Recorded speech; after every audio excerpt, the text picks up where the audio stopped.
Tea shop పెట్టుకుంటే ఓహో అంటే నెలకు 30,000 నుంచి 50,000 రావచ్చు. కానీ ఓ యువకుడు మాత్రం వేల కోట్లు సంపాదిస్తున్నాడు. ఏంటి నమ్మడం లేదా?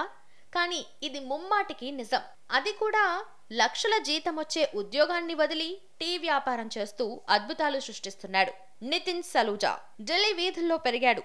ఐఐటిలో మెకానికల్ ఇంజనీరింగ్ చేశాడు. ఒక పెద్ద అమెరికన్ కంపెనీలో చేరాడు. 5 ఏళ్ల పాటు అమెరికాలో ఉద్యోగం చేశాడు. అయితే మొదటి నుంచి ఏదైనా సొంతంగా వ్యాపారం చేయాలనే తపనే ఉండేది. దీంతో లక్షల రూపాయల జీతం వచ్చే ఉద్యోగానికి రాజీనామా చేసి భారత్ వచ్చేశాడు. స్నేహితుడు రాఘవ్ వర్మతో కలిసి 2012లో గురుగ్రామ్లో చాయోస్ కెఫే అనే టీ స్టార్టప్ ను ప్రారంభించాడు. దేశంలోని హై ఎండ్ అవుట్లెట్ల ద్వారా టీని విక్రయించే బిజినెస్ ఆవిష్కరణ ఇది. నితిన్ రాఘవ్లు చాయోస్ టీకి సంబంధించి అనేక ప్రయోగాలు చేశారు. అన్నీ విజయవంతమయ్యాయి. కస్టమర్లకు చాయోస్ వివిధ రకాల టీలను అందిస్తుంది. మసాలా టీ, హెర్బల్ టీ వంటివి ఉన్నాయి. జనం కూడా విభిన్న రకాల టీలను ఇష్టపడుతున్నారు. దీంతో చాయోస్ తక్కువ సమయంలోనే దేశంలో పెద్ద బ్రాండ్గా మారింది.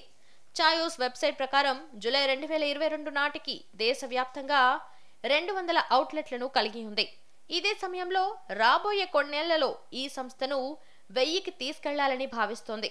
2012లో కంపెనీ ఆదాయం 52 కోట్లు. డిఎన్ఏ నివేదిక ప్రకారం చాయోస్ బ్రాండ్ విలువ ఇప్పుడు 2,000 కోట్ల రూపాయల కంటే ఎక్కువ. నితిన్ సక్సెస్ స్టోరీపై నెటిజన్లు రకరకాలుగా స్పందిస్తున్నారు. ప్రధాని మోదీ ప్రేరణతోనే నితిన్ టీ బిజినెస్ ప్రారంభించారని, ఆయన టీ అమ్మి ప్రధాని స్థాయికి ఎదిగితే నితిన్ కూడా ఆయన ప్రేరణతో టీ స్టార్టప్తో కోట్లు సంపాదిస్తున్నాడంటూ కామెంట్స్ చేస్తున్నారు.